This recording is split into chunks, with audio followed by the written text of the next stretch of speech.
Welcome to this month's episode of Title Now. I'm Melissa Murphy with the Fund. And through these webinars, we try to provide information about any issue that might be of interest to the real estate transactional industry, whether it's breaking news, updates on existing issues, or just things that I think would be of interest to fund members. A reminder that we push the audio out on our podcast, which is also conveniently called Title Now. And you can get our podcast anywhere that you subscribe to your other podcasts. It's free, so please join. And then you can go back and listen again to the content, or it certainly makes it easier to share the content with friends and colleagues that you think might want to hear what we talked about. So what are we talking about today? Well, the 2024 legislative session wrapped up in early March, and highlights from the session, they're always fun to talk about every year. It was busy this year, but not in the same way that it was last year. And my experience tells me that every session sort of has its own personality. But either way, it's good to hear what went on.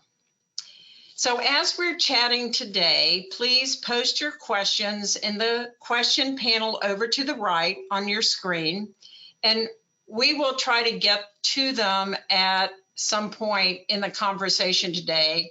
But if not, I will follow up with you after the webinar. I am very pleased to have as my guest today Representative Will Robinson from Bradenton. Rep. Robinson has served in the Florida House of Representatives since 2018. Equally important, Rep. Robinson is a fund member and has been for a long time. And I think he is probably the go-to person for many of his colleagues in the legislature about matters related to real estate. And a fun fact, he's run about 10 marathons. So he's got a lot of endurance, and you need that when you're in the legislature, right? And I've had the pleasure and privilege of working with Rep. Robinson on several bills. Last year was a particularly intensive year, but this year was no different. So I was really happy he agreed to be my guest today and talk about this year's legislative session. So Rep. Robinson, welcome. Thanks so much for being here. Well, I'm glad to be here, Melissa. We did this last year on, I believe, deep fraud bill, and I'm actually joining you for my law firm. And it's always good to be back home. We just finished a 60-day legislative session, and I think Florida is similar to other states. We have a fixed day session, unlike Washington, D.C., for instance. We got to get in, we got to get out, we got to get our bills through in that 60-day process, or they die.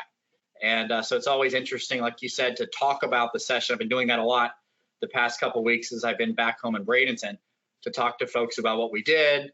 And like the title of this seminar, The Good, the Bad, and the Ugly. So we always have different things in different sessions, and this one was no different. So where should we start? The good, the bad, or the ugly? Where do you want to start?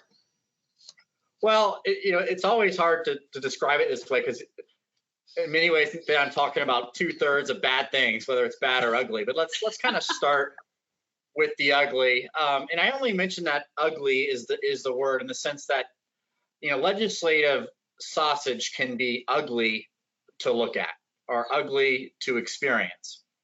And we have a number of bills every session where they may start out a certain way and then they end a different way, whether that's good or whether that's bad. And the one bill I wanted to talk about, just because it may be interest to fund members, certainly was interest to me, was the estoppel bill. And as you recall, several years ago, there was some significant legislation that capped how much management company or estoppel company could charge for those services. And I think it was CPI was allowed moving forward. Well, this year a bill was filed that I believe lowered the amount that could be charged, got rid of CPI, and did a lot of other things with it. And it moved very quickly through the Senate. Actually, I believe it was on the Senate floor before it even passed the first committee stop in the House. And actually, that came through my subcommittee first, Civil Justice. And as you can imagine, with a bill like this, I think I must have met with 20 different management companies. They emailed all of my constituents that were in associations. So put a lot of pressure on me. And their philosophy was if you lower the estoppel fee, what's going to happen is it's going to be a hidden fee inside the association in their budget or something else. So we in the House had a different approach. We restored the existing estoppel fee. We put CPA back in. There was some very troublesome language in the Senate version that talked about no additional fees that a closing agent can charge, and that was very sensitive to me and frankly a few of the folks in my area, because not to get too technical, but that some of those definitions weren't even properly defined in that chapter, and it wouldn't allow, for instance, a company that an agent may farm out to do estoppel services and charge a minimal fee to produce the report of the estoppel letter along with any other issues that may come up. So that was very problematic. So we had that approach in the House, and the Senate had their approach. We actually passed our approach off the House floor and sent it over to the Senate, because obviously the bills have to match. They can't be different bills. They have to match. So we sent our version over to the Senate and what's called a message, and the Senate basically stripped what we did and sent it back to the House, and we declined to take it up. So the bill died. And wasn't that on the, I'm sorry, but wasn't that on the very last day of the session? It was. It was on the very last day of the session. The bill died, and believe me, there were stakeholders on both sides that were getting with me, and certainly the Speaker and Chair Gregory, Judiciary Chair, to see where the bill was going, and would we accept the Senate's version that had now pinged back to us in this legislative sausage making that we were doing. And the bill ended up dying. And so that's kind of an example that happens, not a lot, but it happens frequently during a session where the House and the Senate can't agree. And frankly, I actually think that's good. You shouldn't have just a unicameral version in Florida. Sometimes you have different ideas, different versions, and we have different bills that are versions of the bill that are making their way parallel through the legislative process. And many times, you negotiate and figure out, and one version goes forward. But in this case, we just couldn't figure out our differences. We ran out of time. As you said, Melissa, the 60th day was here and the bill died. And one other comment on that, there are a lot of bills, I'm sure, that the two sides of the legislature can't agree on. But in the real estate arena, my experience is estoppel seems to bring out a lot of emotional feelings. And while we're arguing over the fee for an estoppel certificate, and a lot of your colleagues there up in Tallahassee is like, why are we arguing about this? But boy, it brings out some emotion in people. So it does. I appreciate your perspective. As an agent, it's frustrating to me when I can't get an estoppel letter timely. But I think we had some good law in place. Should there be some tweaks moving forward? Absolutely. I think we will continue to look at this. But this bill was probably too big of a change for the industry. And that's probably why it ended up dying. Agree. So that's the ugly, if you want to call it that. What's the bad? What are you sort of going to use as an example of that? So I'll use an example, and frankly, one of my jobs as a chairman is to either block or to help improve certain bills. And one bill that hit our radar very early on, Melissa, was the notary bill. And this bill had several elements to it. It bumped up the penalties for improperly using a notary stamp. I forgot what the existing penalties are, but they seemed pretty light to me. And to me, most problematically, the portion of the bill had a requirement for every notary to do a log, and frankly went further, an electronic log. And I was actually approached to file the bill, and I expressed my discomfort with the log portion of it, because I didn't think that it really accomplished the goal of the bill.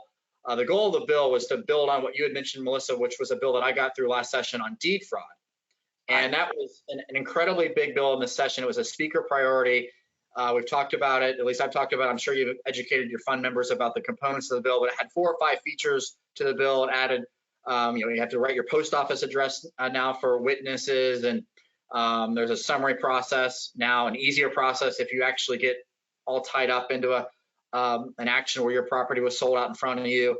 It has a pilot program in Lee County, so it had some good components to it. And the bill sponsor came to me and said, well, you need a log, because if you have to show the prosecutor what you did as a notary, they can use that as evidence.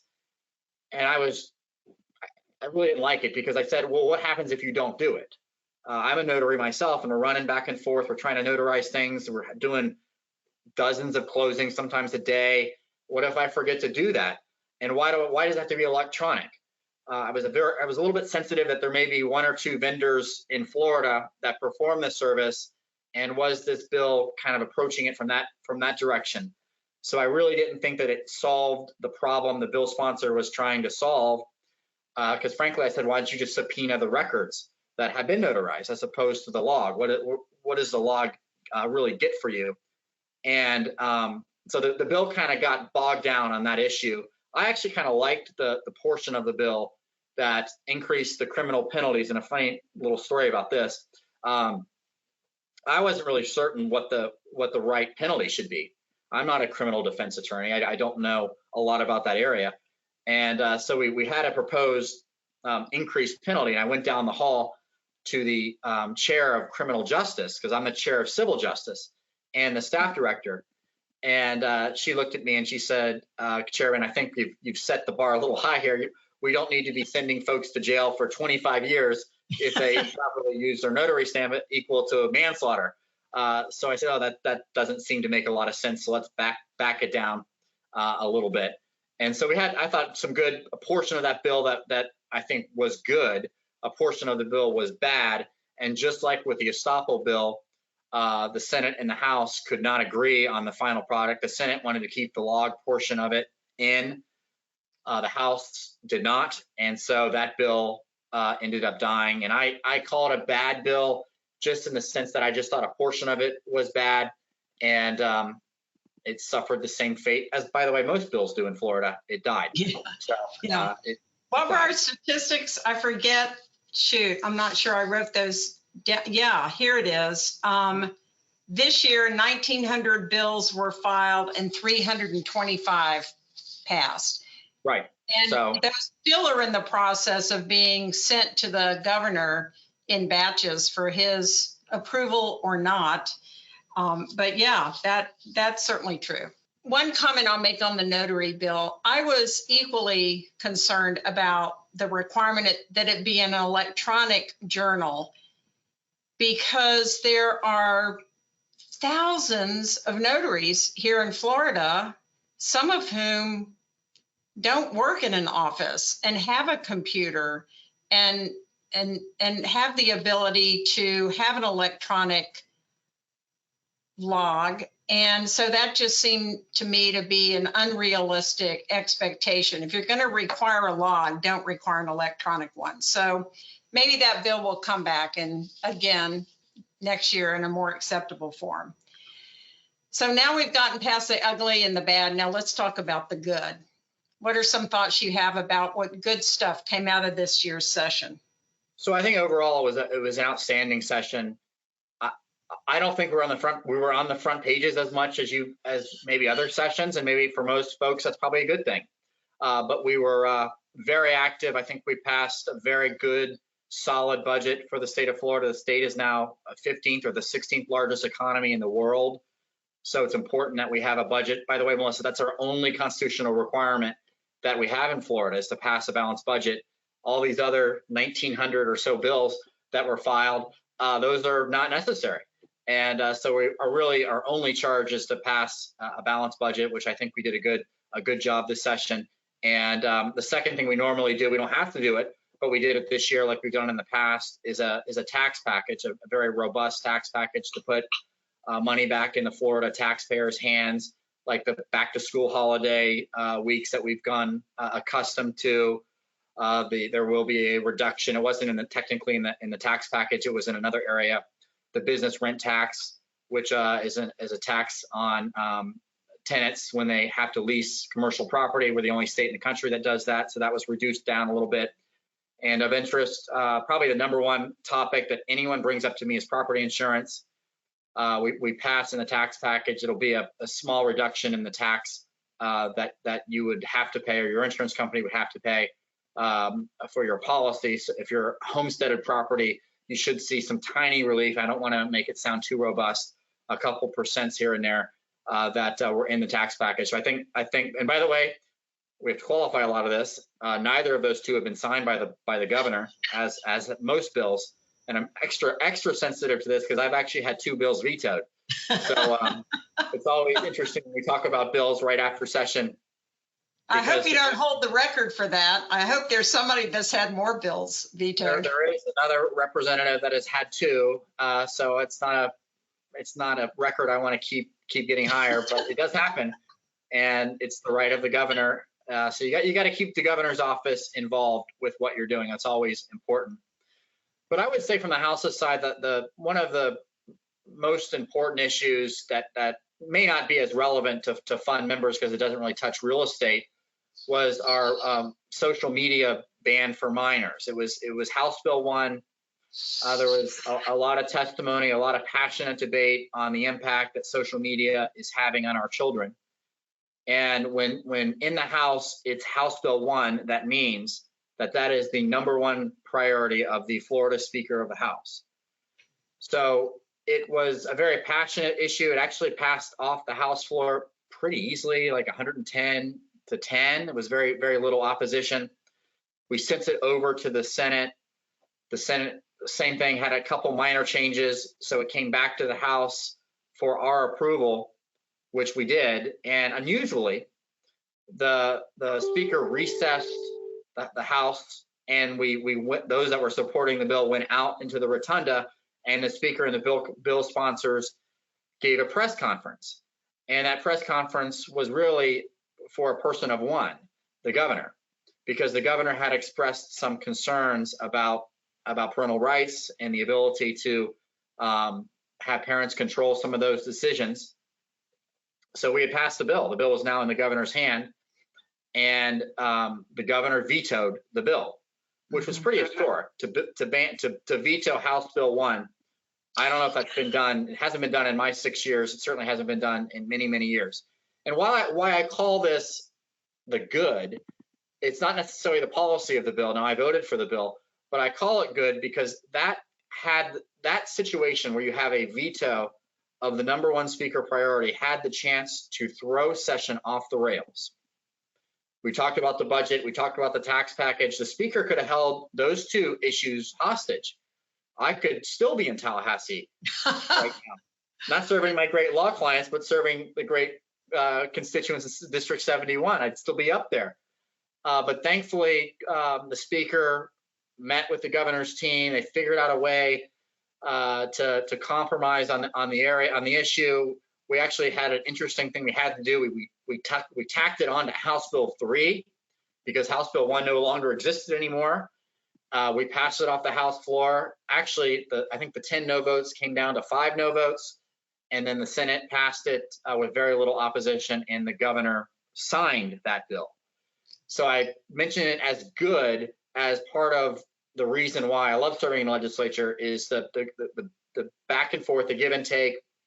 You had 2 presiding officers, the Senate president and the Speaker of the House, that were on top of their games, that were just professionals, that knew that they didn't want to put the members, for instance, someone like me, in the middle of, do I really vote to override? I mean, there was talk about that. Overriding a Republican governor, a conservative, just like I am in my own party, and not having to put us in the middle of something like that. So I call that the good, because that could have just destroyed session, and we'd be talking all about that, not about the good budget, good tax package that we passed over the last few weeks. That's very interesting to get that perspective on those bills, because all I knew about them was what I read about in the paper, and it did not implode or explode, whichever adverb you want to use there. So yeah, I would agree that that's good. I also think there was some good stuff in the real estate arena. So let's chat about some of those things. Where would you start there? So actually, two of the bills that I carried, one was in response to a couple bad appellate decisions that took the common law doctrine of merger, which we all know about. I don't think I need to explain it to this group, and said that that could impact, for instance, declarations of restrictions. So because of the doctrine of merger, you couldn't have a declarant or developer issue easements to itself. And just the flux that that would put or has put in the commercial real estate industry, that bill was one that I carried, and we got through, I think, with one no vote on the House side and a couple no votes on the Senate side. It frankly has become a little bit of a battle in Miami, as normally things happen in Miami. A lawsuit between the developer and the association. The association wants to get rid of some easements by doctrine of merger. The developer says, no, that's what we recorded. That's what everyone agreed with. And so that bill hopefully helps settle some very unsettling law in our industry. So that's one bill that hasn't been signed that we hope makes it across the finish line. I don't think it's been sent to the governor yet either. My last check. So fingers crossed that one will get through without an issue. Hopefully so. A second bill I'll quickly touch on, it was one of mine that I had worked on for about 3 or 4 years. A lot of bills don't make it across the finish line their first time. And this is more in the land use development side, but it's a pretty important bill. I would call it the most important growth management bill since 2012. Does a lot of things, but very briefly, what it does is it requires local governments to work better together when you have impact fee money coming in. Because you think about it, if you build a development in a city, that traffic isn't just stopping within the city boundaries. It's going into the county and maybe going into a different city.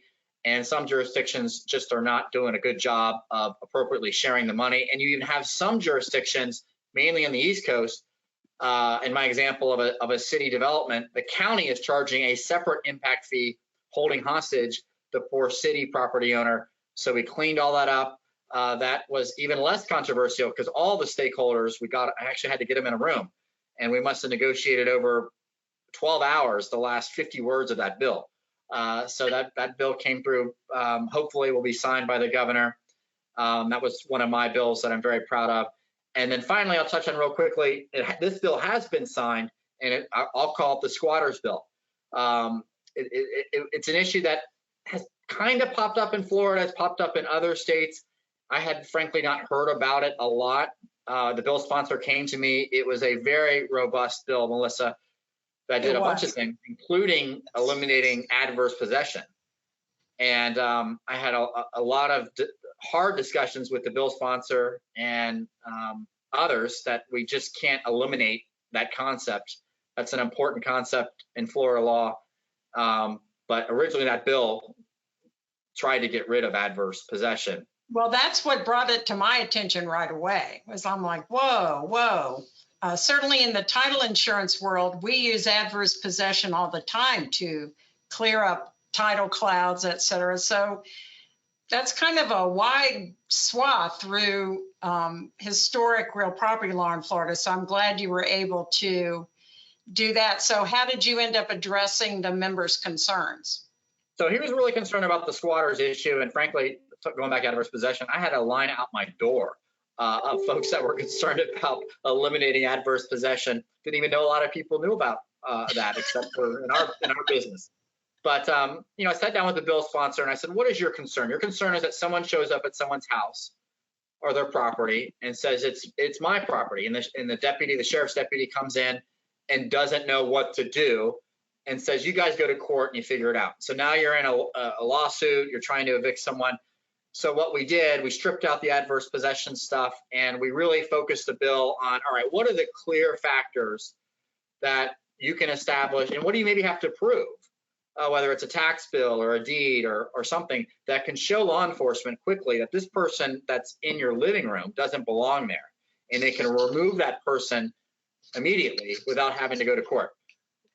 So that bill became, I think, a great bill that the governor signed, and it would address an emerging issue in Florida that probably would never have gotten off the ground if we kept that adverse possession stuff in there.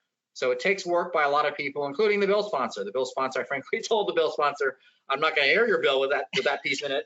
So, but he and I had a lot of discussions, and we may come back and look at adverse possession. And I said, look, is it a concept that may need to get amended or get clarified? Absolutely. Right. And I'm happy to look at that, but getting rid of it would not be the answer. Well, that's a great segue into the next question I wanted to ask you. And you mentioned that you chair the Civil Justice Subcommittee, which is one of the busier and more important committees, certainly from our industry standpoint, because generally every bill that touches real estate and transactions is going to go through civil justice. You all had to deal with a lot of bills this year. As we already mentioned, 1,902 bills were filed.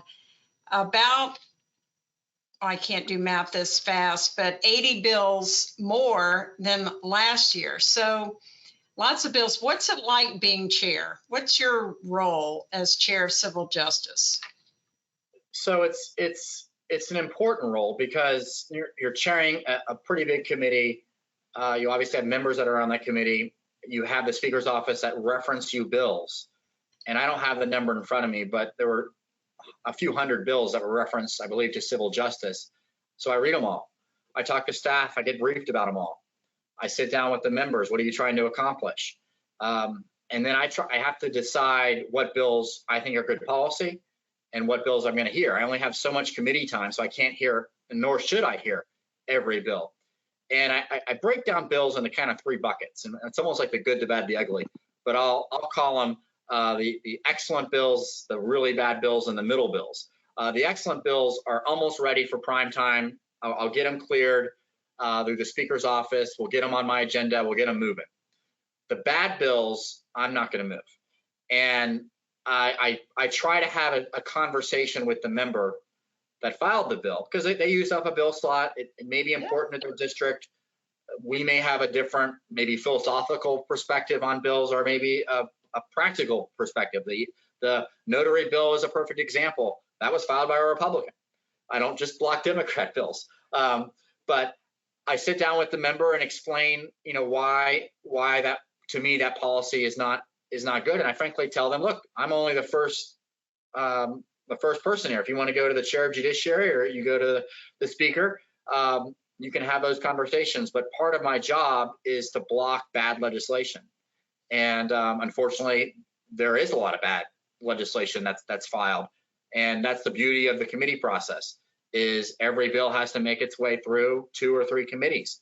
And every one of those chairmen and the speaker gets a chance to amend it, gets a chance to block it or significantly revise it. And that's only talking about the House side. You got the Senate side as well. But a chairman's primary goal is to figure out what legislation should flow through that chair's committee, and make sure that agenda along with those bills is run efficiently through the limited committee time we have during session.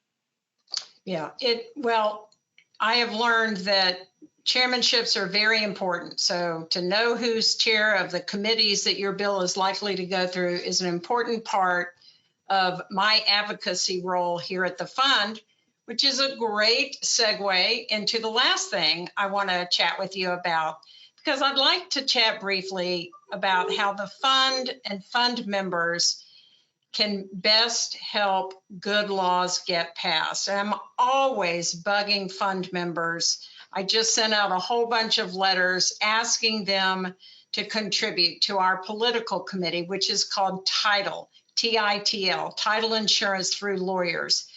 So from your perspective, is that an effective thing for a fund member to do, to contribute to Title?